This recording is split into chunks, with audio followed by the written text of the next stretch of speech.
नमस्कार, आप देख रहे हैं TV9 डिजिटल और आपके साथ मैं हूं मनीष। आज हम बात करने जा रहे हैं एड्स पे कमीशन को लेकर। दरअसल एड्स पे कमीशन की गठन की मंजूरी तो मिल गई है, लेकिन इसमें हर रोज़ कुछ नए नए अपडेट्स आ रहे हैं। तो क्या अपडेट्स हैं, इससे किसको फ़ायदा मिलेगा, कैसे मिलेगा, 7th पे कमीशन से कितना अलग होगा, इन्हीं सब मुद्दों पर बात करने के लिए हमारे साथ गेस्ट मौजूद हैं, जो कि हैं आकाश जिंदल जी, जो कि एक इकोनॉमिस्ट हैं। सर नमस्कार, आपका TV9 पे बहुत बहुत स्वागत है। धन्यवाद। सर, ये जो एड्स पे कमीशन के बारे में हम चर्चा करने जा रहे हैं, तो आपको क्या लगता है कि एड्स पे कमीशन की गठन की मंजूरी तो मिल गई है, लेकिन ये कब लागू होगा, कैसे लागू होगा, इसके बारे में बताएंगे? देखिए, बहुत अच्छी बात है कि एड्स पे कमीशन आ रहा है जी। सेंट्रल गवर्नमेंट एम्प्लॉयज के लिए। सबसे पहले दर्शकों को बता दूं, पे कमीशन का रेलिवेंस क्या होता है। जनरली 10 साल में आता है। सेंट्रल गवर्नमेंट जो एम्प्लॉयज होते हैं उनके लिए सैलरीज, उनके पेंशंस, उनके और बेनिफिट्स क्या होंगे, इसके बारे में जो है रिकमेंडेशन आती हैं पे कमीशन की तरफ से। तो बहुत इंपॉर्टेंट चीज है। और मेरा ये मानना है एज एन इकोनॉमिस्ट कि हमारे सेंट्रल गवर्नमेंट एम्प्लॉयज जो हैं, चाहे रिटायर्ड हैं, पेंशनर्स हैं, चाहे एक्टिव हैं, उनको सपोर्ट मिलनी चाहिए, क्योंकि देश की तरक्की में सेंट्रल गवर्नमेंट एम्प्लॉयज का बहुत बड़ा रोल रहा है। Policy making, policy planning, policy execution, central government employees का बहुत बड़ा रोल रहा है। आज जो हम बात करते हैं कि हम दुनिया की बड़ी इकोनॉमी में से फास्टेस्ट ग्रोइंग इकोनॉमी बन चुके हैं, जी। या दुनिया के अंदर आज की तारीख में 5th लार्जेस्ट इकोनॉमी बन चुके हैं और 3rd लार्जेस्ट इकोनॉमी बनने की तरफ बढ़ रहे हैं, उसमें सेंट्रल गवर्नमेंट एम्प्लॉयज का बहुत बड़ा रोल रहा है। पॉलिसीज एग्जीक्यूट करने में उनका बहुत बड़ा रोल रहा है। तो आई थिंक ये लोग डिजर्व करते हैं कि इनको बेनिफिट दिया जाए। अब जहां तक है एग्जैक्ट डेट्स, वो अभी वक्त के साथ पता चलेगा हमें एग्जैक्ट डेट्स क्या है। सैलरी हाइक्स की उम्मीद है 14 से 19 हजार, ये संभावित एस्टिमेटेड फिगर है, बाकी तो एग्जैक्ट सरकारी सर्कुलर से पता चलेगी। तो बट 7th पे कमीशन में भी बेनिफिट्स मिले, 8th पे कमीशन में बेनिफिट्स मिलेंगे। और मेरा यहाँ मेरी ऑर्गेनाइजेशन आकाश डॉक्टर का सरकार से क्लियर कट निवेदन है, कहना है कि सेंट्रल गवर्नमेंट एम्प्लॉयज को ज्यादा से ज्यादा बेनिफिट दिए जाएं, उनकी डिमांड सुनी जाए। बहुत सी उनकी ऑर्गेनाइजेशन भी डिमांड रख रही है, ताकि उनको मैक्सिमम कंपनसेशन मिल सके, मैक्सिमम बेनिफिट मिल सके। दो चीजें, एक तो वो लोग डिजर्व करते हैं, हिंदुस्तान की इकोनॉमी में उनका बहुत बड़ा रोल है। दूसरा, जितना उनके हाथ में पैसा आएगा वो अल्टीमेटली पैसा बाजार में लाके खर्चेंगे। जी। पैसा लाके बाजार में खर्चेंगे, डिमांड और कंजम्पशन बढ़ेगी। डिमांड और कंजम्पशन बढ़ेगी तो उससे इकोनॉमी का ग्रोथ होगा। आज देखिए 2023-24 का डेटा आया है, 9.2% जीडीपी ग्रोथ देश की हमने अचीव किए। 2023-24 का रिवाइज जीडीपी का डेटा आया है, उसमें डिमांड और कंजम्पशन का बहुत बड़ा रोल है। कहीं ना कहीं उनको, सेंट्रल गवर्नमेंट एम्प्लॉयज को अच्छे से हम कंपनसेट करते हैं, अच्छे से बेनिफिट करते हैं, चाहे जो वर्किंग है या हमारे बुजुर्ग जो रिटायर हुए हैं, तो उनके प्रति भी हमारा ये उनकी सेवा करना भी हमारी ड्यूटी है, क्योंकि उन्होंने बहुत अच्छा रोल प्ले किया है। दूसरा जो है, उनको जब पे किया जाएगा तो पैसा बाजार में आएगा, डिमांड और कंजम्पशन को बढ़ाएगा। तो मेरी सरकार से रिकमेंडेशन है कि उनको ज्यादा से ज्यादा इसमें बेनिफिट देने की कोशिश की जाए। क्योंकि पे कमीशन का मतलब क्या होता है? पे कमीशन का मतलब ये होता है कि क्या सिफारिशें की जाती हैं, क्या रिकमेंडेशन की जाती है सैलरीज में, पेंशन में और बेनिफिट्स में, क्या उनको दिए जाएं जो एग्जिस्टिंग एम्प्लॉयज हैं या जो रिटायर्ड एम्प्लॉयज हैं। ऑलरेडी हम सब जानते हैं ग्लोबल स्लोडाउन का वक्त है, टैरिफ्स का वक्त है। रेसिप्रोकल टैरिफ्स अभी कल ही लगे हैं, इसकी वजह से ग्लोबल स्लोडाउन और इंटेंसिफाई होने की उम्मीद है। हिंदुस्तान की इकोनॉमी स्ट्रॉन्ग चल रही है, क्यों? इसलिए क्योंकि डिमांड और कंजम्पशन ज्यादा है। तो इसलिए अच्छा अगर पे आउट दिया जाता है हमारे सेंट्रल गवर्नमेंट आयोग को, तो वो अच्छा होगा, बढ़िया। जी सर, जैसा कि आपने बताया इससे बूस्टअप मिलेगा और सरकारी कर्मचारियों को फ़ायदा मिलेगा। सर, ये 7th पे कमीशन से कैसे अलग होगा, इसके बारे में कुछ बताएंगे? या फिर गवर्नमेंट का कुछ स्ट्रक्चर होता है, जैसे कि आपने बताया कि हर 10 साल बाद लाती हैं, तो जिसका डेट 1 जनवरी 2026 बताया जा रहा है। हालांकि ये इम्प्लीमेंट कब होगा इसमें समय लगता है, 1 से 2 साल का समय भी लग जाता है। तो पहला तो सर ये इसमें फ़ायदा कौन सा, किस तरह के सरकारी कर्मचारियों को मिलता है, और दूसरा ये 7th पे कमीशन से कितना अलग होता है? देखिए, दोनों चीजें हैं। जैसे अभी आपने कहा कि अब जो डेट थी पहले कि 2026 1 जनवरी, लेकिन एग्जैक्ट डेट्स क्या है वो सरकारी सर्कुलर से पता चलेंगी, क्योंकि चीजें होने में समय लगता है। अब 7th पे कमीशन की भी डिटेल्स है, वहां बेनिफिट मिले। अब 8th पे कमीशन कैसे बेटर होना चाहिए, यहाँ हम बात कर सकते हैं, क्योंकि अभी तक एग्जैक्ट डिटेल्स हम वेट करेंगे कि एग्जैक्ट डिटेल्स क्या आती है, किस कैटेगरी में कितना आता है। होना ही चाहिए मेरे हिसाब से, लिबरली यहाँ पे बेनिफिट मिलना चाहिए। सबसे पहले तो सरकार को चाहूंगा, सरकार को रिकमेंड करूंगा, इन्फ्लेशन को देखा जाए, महंगाई को देखा जाए, कितनी महंगाई बढ़ रही है, सीपीआई इन्फ्लेशन का डेटा लिया जाए, उसको प्राथमिकता दी जाए ताकि एम्प्लॉयज को अच्छे तरीके से कंपनसेट कर सके। दूसरा, आज की तारीख में ओवरऑल देखा जाए, प्राइवेट सेक्टर में सैलरीज की इंक्रीमेंट कई एरिया में अच्छी होती है, तो उन चीजों को देखा जाए। 7th पे कमीशन से डिफरेंस कैसे होना चाहिए, क्या डिफरेंस होना चाहिए, मेरे हिसाब से जो मैं सजेस्ट करूंगा सरकार को आपके प्लेटफॉर्म से, वो ये है कि वहां के उसके मुकाबले जो 6th और 7th पे कमीशन के अंदर डिफरेंस आया था, उससे ज्यादा इंक्रीज होनी चाहिए बेनिफिट्स में, सैलरीज में और रिटायरमेंट पेंशन में। ये मेरी रिकमेंडेशन रहेगी, क्योंकि ये लोग डिजर्व करते हैं। और इकोनॉमी भी जब फल फूल रही है, जब हम फास्टेस्ट ग्रोइंग इकोनॉमी है दुनिया की बड़ी इकोनॉमीज में से, जब हम 5th लार्जेस्ट इकोनॉमी बन चुके हैं और 3rd बिगेस्ट इकोनॉमी बनने की तरफ बढ़ रहे हैं, तो क्यों कर सेंट्रल गवर्नमेंट एम्प्लॉयज को ज्यादा से ज्यादा बेनिफिट ना दिया जाए। जब हमारे पास एक पैसा आ रहा है, अच्छी कमाई हो रही है, तो जो लोग उस पैसे की कमाई के लिए एक बड़ा जिन्होंने रोल प्ले किया है, तो उनको कंपनसेट करना, उनको बेनिफिट देना तो हमारे लिए बहुत इंपॉर्टेंट है। देखिए, अब आपको बताऊं किस तरीके से बेनिफिट आज इकोनॉमी को मिल रहे हैं। पिछले 3 महीने से जीएसटी कलेक्शन बहुत अच्छा आ रहा है, रिकॉर्ड बन रहे हैं। 16 मार्च 2025 का आप डेटा लीजिए, इनकम टैक्स कलेक्शन में 16% की वृद्धि है। अब इनकम टैक्स लोग कब ज्यादा देंगे, जब लोगों की कमाई बढ़े। यहाँ मैं ओवरऑल बात कर रहा हूँ, कंट्री का इनकम टैक्स की बात। अब जब लोगों में खुशहाली आएगी, तो कहीं ना कहीं ये दिख रहा है कि देश के अंदर खुशहाली बढ़ रही है, लोगों की कमाई बढ़ रही है। जो सेल्फ एम्प्लॉयड लोग हैं, प्राइवेट सेक्टर है, वहां पे लोगों की कमाई बढ़ रही है, इसीलिए वॉलंटरली वो टैक्स पे करते हैं। तो एडवांस टैक्स के नंबर्स भी होंगे। तो जब देश में इतनी खुशहाली आ रही है, जब देश इतना तरक्की कर रहा है, टैक्स कलेक्शन इतना बढ़िया चल रहा है, तो उसके चलते हुए मेरा ही मानना है कि 7th कमीशन से जो आप पूछ रहे हैं कि डिफरेंस क्या होना चाहिए, 6th और 7th पे कमीशन के अंदर जो इंक्रीमेंट आए थे, जो चेंजेस आए थे, जो परसेंटेज आए थे, उससे कहीं ज्यादा परसेंटेज हायर यहाँ पे होना चाहिए, ताकि ज्यादा से ज्यादा बेनिफिट हम रिटायर्ड एम्प्लॉयज को और सेंट्रल गवर्नमेंट के वर्किंग एम्प्लॉयज को दे सकें। ये मेरी सरकार से जो है सजेशन है, ये मेरी सरकार को सिफारिश और रिक्वेस्ट है। जी सर, जैसा कि मीडिया में एक रिपोर्ट्स घूम रही है, कुछ रिपोर्ट्स घूम रही है जिसमें कहा जा रहा है कि इसमें 2026 से पहले जो रिटायर होंगे, जनवरी 2026 से पहले जो भी रिटायर कर्मचारी होंगे, उनको 8th पे कमीशन का फ़ायदा नहीं मिलेगा। हालांकि इसकी कोई फैक्ट चेक नहीं है, पीआईबी ने अभी तक इस पर कुछ भी नहीं कहा है, सरकारी विभाग ने कुछ भी नहीं कहा है, लेकिन इस रिपोर्ट से लोगों में एक पैनिक हो रहा है कि मान लीजिए मैं जनवरी 2026 से पहले रिटायर हो जाता हूँ तो मुझे इसका फ़ायदा नहीं मिलेगा। तो इस पर क्या कहते हैं सर आप? देखिए, ऐसे कुछ सवाल खड़े किए गए हैं कुछ क्वार्टर्स की तरफ से, कुछ जगह से सवाल खड़े किए गए हैं कि रिटायरमेंट डेट को लेके क्या उसमें होगा, कैसे होगा, क्या नहीं होगा। उसमें मैं सरकार से यही रिक्वेस्ट करूंगा आपके प्लेटफॉर्म से कि जल्द से जल्द एक सर्कुलर के थ्रू क्लैरिफाई किया जाए, सर्कुलर इशू किया जाए, ताकि क्लैरिफाई किया जाए, ताकि जितनी भी स्पेकुलेशन है उसको शांत किया जाए। तो उसके लिए बहुत जरूरी है कि सरकार एक सर्कुलर लाए, क्योंकि हमारे यहाँ सेंट्रल गवर्नमेंट एम्प्लॉयज की बहुत क्वांटिटी है, बहुत लोग ऐसे हैं जो रिटायर होने वाले हैं, तो मन में दुविधा, मन में सवाल खड़े होते हैं कि ये चीज यहाँ से रेज की गई है, इस व्यक्ति ने या इस ऑर्गेनाइजेशन ने सवाल खड़े किए हैं। तो ऐसे में मैं सरकार से सिफारिश करूंगा, ये सरकार जो है बहुत ज्यादा ट्रांसपेरेंसी में, क्लैरिटी में विश्वास करती है, और ये सरकार तो ईज ऑफ डूइंग बिजनेस में विश्वास करती है, इसीलिए देश इतनी तरक्की कर रहा है। इसीलिए देश जो है आज अमेरिका, चाइना, जर्मनी, जापान, इन चारों के मुकाबले भी हमारी जीडीपी ग्रोथ कहीं ज्यादा फास्ट है। इसको लेके एक सर्कुलर इशू किया जाए, जिससे कि सारे जो डाउट्स हैं वो क्लियर हो जाए और स्पेसिफिक डेट्स का उसमें मेंशन हो। ऐसी मेरी सरकार से रिक्वेस्ट रहेगी कि ऐसा सर्कुलर लाया जाए, ताकि सबको क्लैरिफाई किए जा सके उनके डाउट्स।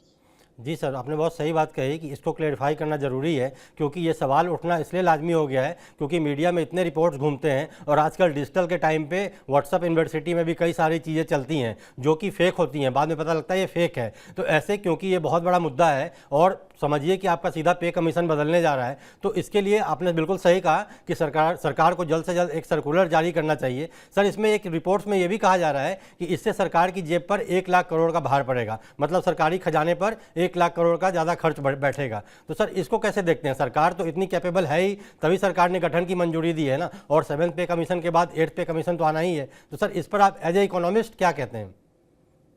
बड़ा अच्छा आपने सवाल पूछा। देखिए, सबसे पहले तो सरकार पे कितना बोझ पड़ेगा और जी सरकार क्या बोझ लेने को सक्षम है, केपेबल। बिल्कुल। उससे पहले आपको सरकार की टैक्स कलेक्शन, जीएसटी कलेक्शन पे लेके जाता हूँ। जी अप्रैल 2024 का डेटा मैं आपको दे रहा हूँ।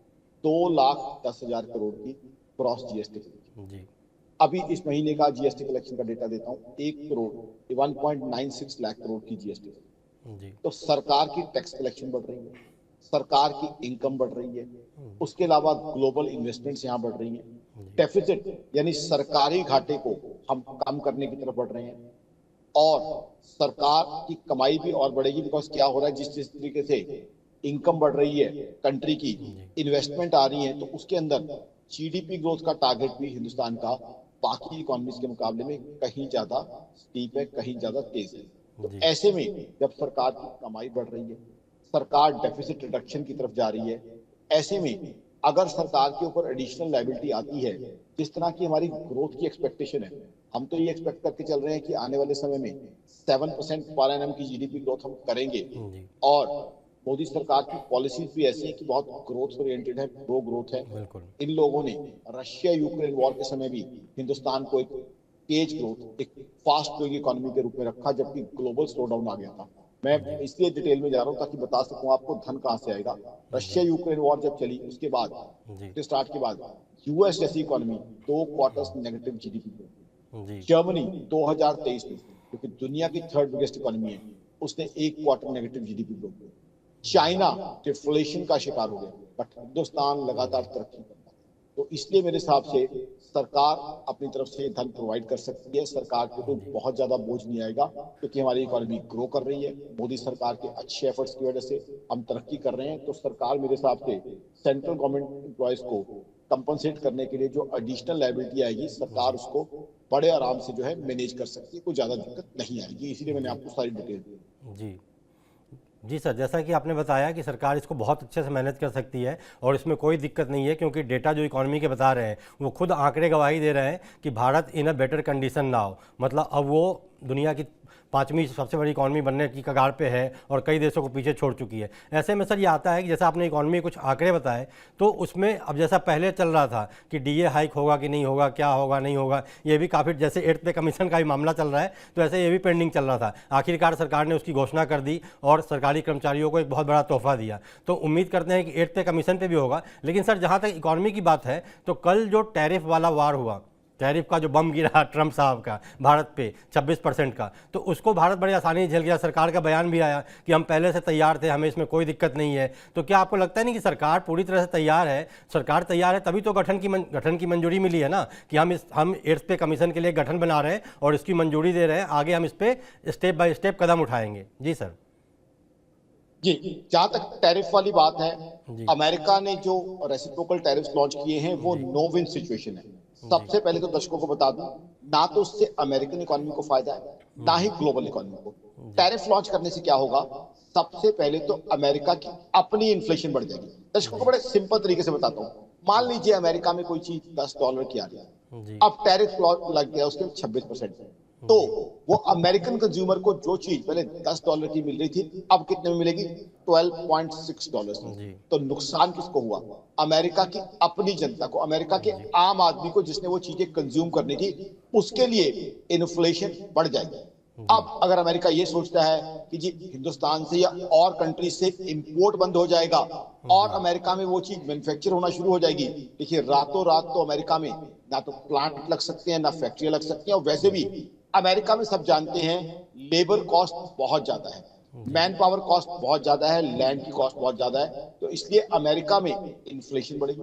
दूसरा, अमेरिका दुनिया की सबसे बड़ी पावरफुल इकोनॉमी, रोल जी मॉडल इकोनॉमी कही जाती है कई बार, वो सबसे पावरफुल इकोनॉमी इसमें स्लो डाउन का शिकार है, मंदी का शिकार है। तो ऐसे में वहां स्लो डाउन और इंटेंसिफाई हो जाएगा, क्योंकि एक तो कंजम्पशन वहां कम हो जाएगी, दूसरा टैरिफ के कारण बहुत सा जो वहां की इंडस्ट्रीज का रॉ मटेरियल है वो भी महंगा हो जाएगा, और तीसरा ग्लोबल ट्रेड वॉर भी छिड़ सकती है, क्योंकि रिटेलिएटरी टैरिफ भी बहुत से कंट्रीज जी लगाने के बारे में सोच रहे हैं। हिंदुस्तान, आपने सही कहा कि हिंदुस्तान के अंदर टैलेंट है, हिंदुस्तान के पास एक बहुत अच्छी सरकार है जो जी चीजों को मैनेज करके चलती है, जो चीजों को टैकल करती है, स्किलफुली देखती है। यूएस से भी हम डायलॉग करते हैं, बट जी ग्लोबली अब मेरा ये मानना है, दर्शकों को बता दूं कि इसमें क्या होगा, एक तो एक ट्रेड वॉर, टैरिफ वॉर छिड़ सकती है, साथ ही साथ रिटेलिएटरी टैरिफ लॉन्च हो सकते हैं कई कंट्रीज की तरफ से, और फर्दर मैं ये कहना चाहता हूं ये ग्लोबल इकोनॉमी को रिसेशन में ले जा सकता है, क्योंकि हमें नहीं भूलना चाहिए डोनाल्ड ट्रंप साहब का पिछला रजीम, उनके पिछले रजीम में भी उन्होंने चाइना पे टैरिफ लगाए, चाइना ने यूएस पे रिटेलिएटरी टैरिफ लगाए, और हुआ क्या, यूएस चाइना ट्रेड वॉर चली जिसने सारी ग्लोबल इकोनॉमी को स्लो डाउन की तरफ लेके गई थी। इस बार तो ना सिर्फ चाइना बल्कि बहुत से कंट्रीज, पूरी लिस्ट है जिन कंट्रीज पे टैरिफ लगाए गए हैं, पहले चाइना, कनाडा, मैक्सिको, उसके बाद अब बहुत सी कंट्रीज की लिस्ट है, बहुत लंबी लिस्ट है।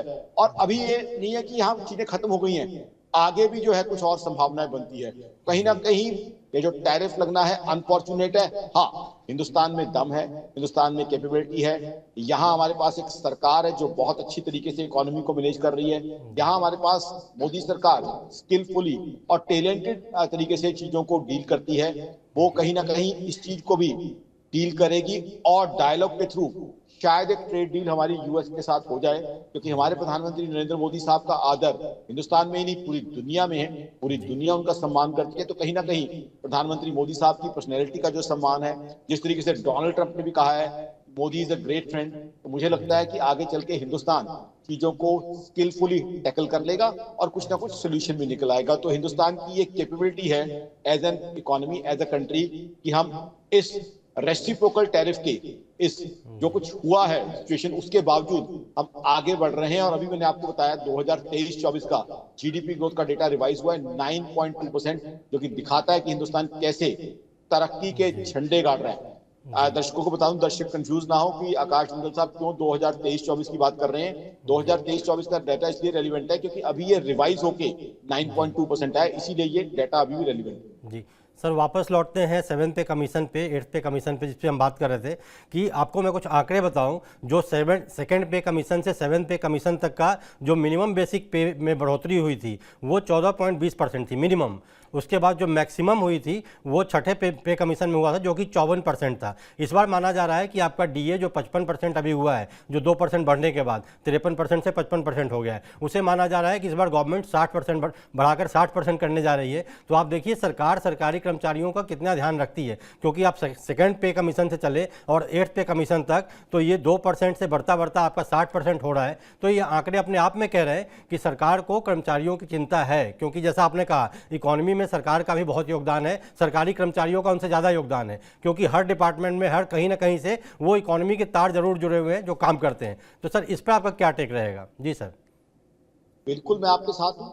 देखिए, मोदी सरकार का आदर और सम्मान पूरे देश में है, और मोदी सरकार में वो कैपेबिलिटी है कि हर सेगमेंट का देश के ध्यान रखती है, तभी तो जो है देश खुशहाली की तरफ बढ़ रहा है। अभी मैंने आपको डेटा दिया जीएसटी कलेक्शन का, इनकम टैक्स का। जीएसटी कलेक्शन कब बढ़ती है मेरे दोस्त? मैं इनडायरेक्टली उसी चीज पे आ रहा हूँ, जब लोग खर्चा करते हैं, जब लोग परिवार के साथ मूवीज देखने जाते हैं, आउटिंग्स पे जाते हैं, शॉपिंग पे जाते हैं, रेस्टोरेंट्स पे जाते हैं, पिकनिक्स पे जाते हैं, नई गाड़ी खरीदते हैं, नई बाइक खरीदते हैं, तब जाके जीएसटी कलेक्शन बढ़ रहा है। क्योंकि मोदी सरकार हर सेगमेंट का ध्यान रख रही है, इसीलिए तो ग्लोबल स्लोडाउन की एक तरफ हम बातें कर रहे हैं, दूसरी तरफ हिंदुस्तान का जीएसटी कलेक्शन बढ़ता जा रहा है। तो मोदी सरकार से पूरी उम्मीद है कि जो हमारे सेंट्रल गवर्नमेंट कर्मचारी भाई हैं उनका पूरा ध्यान रखा जाएगा, उनको अच्छे से कंपनसेट किया जाएगा। क्योंकि जैसे मैंने बताया, एक तो हमारी ड्यूटी बनती है एज अ कंट्री कि हम अपने सेंट्रल गवर्नमेंट एम्प्लॉयज को अच्छे से कंपनसेट करें। उन्हीं के एफर्ट्स हैं जो आज इकोनॉमी इतनी रोबस्ट है, उन्होंने ही पॉलिसी प्लानिंग में जो सरकार की पॉलिसी बनती है उसमें सेंट्रल गवर्नमेंट के एम्प्लॉयज का काफी अच्छा रोल होता है। सरकार की पॉलिसी को इंप्लीमेंट करने में, एग्जीक्यूट करने में सेंट्रल गवर्नमेंट एम्प्लॉयज का बहुत बड़ा रोल होता है। तो उनका एक बहुत बड़ा कॉन्ट्रीब्यूशन है जो हिंदुस्तान आज इतनी बड़ी तरक्की कर रहा है। आज 5th लार्जेस्ट इकोनॉमी तो ऑलरेडी हम बन चुके हैं, 3rd बिगेस्ट इकोनॉमी हम बनने की तरफ बढ़ रहे हैं। और जो हालत आज जर्मनी और जापान की है, जर्मनी 3rd बिगेस्ट इकोनॉमी है, जापान 4th बिगेस्ट इकोनॉमी। तो हिंदुस्तान में कैपेबिलिटी है कि आने वाले 2 साल में, मेरी ऑर्गेनाइजेशन आकाशवाणी.in का तो मानना है 2 साल में ही हम 3rd बिगेस्ट इकोनॉमी बन जाएंगे। तो उसमें सेंट्रल गवर्नमेंट एम्प्लॉयज का बहुत कंट्रीब्यूशन, बहुत रोल रहा है, और हमें उनको मोटिवेट करना है। तो ऐसे में बिल्कुल मैं आपके साथ हूं कि सेंट्रल सरकार को पूरा ध्यान रखना चाहिए, और ये सरकार कोशिश भी कर रही है। और मैं तो ये कहूंगा सरकार से और सिफारिश करूंगा कि उससे भी ज्यादा बेनिफिट्स अगर इनको दिए जाएं, जो इकोनॉमी फल फूल रही है उसमें हमारे जो सरकारी कर्मचारी भाई हैं उनको बेनिफिट्स दिए जाएं, तो वो बहुत अच्छा होगा, बहुत बढ़िया होगा। एक तो उनके प्रति हमारी ड्यूटी बनती है, दूसरा वो पैसा उसके बाद उनकी जेब से बाजार में आएगा, खर्च होगा, जिससे इकोनॉमी के अंदर और बेनिफिट होगा। जैसे अभी सरकार ने किया, सरकार देखिए, सरकार की पॉजिटिव पॉलिसीज का मैं आपको एक एग्जांपल देता हूँ। जी अभी बजट में इनकम टैक्स की एग्जम्पशन एक तरीके से 6 लाख से 12 लाख कर दी गई। अब बहुत लोग जो 8 लाख 9 लाख 10 लाख कमा रहे थे, उनको बेनिफिट मिल गया। जी अब क्या उससे सरकार का टैक्स कलेक्शन कम होगा? जी नहीं। लोगों को बड़ी सुन के बड़ी हैरानी होगी कि आकाश नंदन जी क्या कह रहे हैं। जी, सरकार का टैक्स कलेक्शन कम नहीं होने की उम्मीद, सरकार का टैक्स कलेक्शन मेरे हिसाब से बढ़ेगा। क्यों? क्योंकि वो लोग जाके बाजार में पैसा खर्चेंगे। जब बाजार में पैसा खर्चेंगे, एक बिस्किट का पैकेट भी नया बिकता है, तो बहुत लोगों को जो है उससे इनकम जनरेट होती है। जो बिस्किट का मैन्युफैक्चरर है, ट्रांसपोर्टर है, एडवर्टाइजर है, उसका उसके बाद डीलर है, रिटेलर है, बहुत लोगों को उससे बेनिफिट मिलता है। सिमिलरली एक मोटर कार बिकती है तो 20,000 लोगों को उससे डायरेक्टली और इनडायरेक्टली इंप्लॉयमेंट मिलती है। तो ये सरकार, जो मोदी सरकार है, इनोवेटिव तरीके निकालती है जिससे इकोनॉमी को भी फायदा हो, आम आदमी को भी खुशहाली मिले। ये सरकार आम के आम और गुठलियों के दाम, इस तरह के बहुत बढ़िया नतीजे जो है देश की जनता की वेलफेयर के लिए देती आई है। इसीलिए तो देश तरक्की कर रहा है, और वो भी तब जब ग्लोबल स्लोडाउन है, जब हम ग्लोबल मंदी की बात कर रहे हैं। यूएस बात कर रहा है कि हम जी मंदी दूर करने के लिए टैरिफ लगाएंगे, ये करेंगे, वो करेंगे। हिंदुस्तान अपने रास्ते पे बढ़ता जा रहा है, जी सर, आपने बिल्कुल सही कहा। झंडे गाड़ रहा है। जी सर, आपने बिल्कुल सही कहा कि स्पेंडिंग पावर लोगों की बढ़ेगी तो लोग खर्च करेंगे, और ये बजट में भी देखा जा चुका है। जो 5 लाख के स्लैब को 7 लाख से बढ़ा के 12 लाख कर दिया गया। उसके बाद अब जो नए रिजीम में लोग काफ़ी सारा टैक्स भरेंगे तो उससे सरकार को ही फायदा होगा। इसीलिए सरकार कभी भी ऐसा कोई काम नहीं करती है कि लोगों के पास खर्चने के लिए पैसा ना हो। भाई, आपके जेब में पैसे होंगे तभी तो आप खर्च करोगे। और 8th पे कमीशन भी लाया जाएगा, तो बिल्कुल है, ये आप पुराने डेटा देख लो या पुराने आंकड़े देख लो, जब भी नया कमीशन का गठन हुआ है उसके बाद लोगों के खर्च में बढ़ोतरी देखी गई है। महंगाई भी बढ़ी है, खर्च भी बढ़ा है। तो खर्च इस बार भी उम्मीद करते हैं कि 8th पे कमीशन जल्द आएगा और इसका फायदा सरकारी कर्मचारियों, पेंशन, रिटायर्ड लोगों को तो मिलेगा, तो देश का भी इसका फायदा होगा। जी सर, आपका शो में जुड़ने के लिए बहुत बहुत धन्यवाद। नमस्कार सर। धन्यवाद आपको और दर्शकों को मेरी तरफ से नमस्कार। जी सर। जी, तो ये थे हमारे साथ गेस्ट जुड़े हुए, जिन्होंने बताया कि 8th पे कमीशन कब लागू होगा नहीं होगा, लेकिन सरकार करेगी ज़रूर और इसका फ़ायदा सारे कर्मचारियों को भी मिलेगा। लेकिन ये कब लागू होगा, इसके लिए सरकार को एक सर्कुलर जारी कर देना चाहिए, ताकि मीडिया में जो अलग अलग चैनलों पे, व्हाट्सएप यूनिवर्सिटी पे अलग अलग खबरें चल रही हैं वो ना चले और लोग पैनिक ना हो। क्योंकि अफवाहों पर ध्यान ना दें और सही जानकारी जुटाएं, और कोई भी चीज़ सरकार से जुड़ी हो तो सरकारी वेबसाइट को ज़रूर चेक करें। जी, बहुत बहुत नमस्कार, धन्यवाद।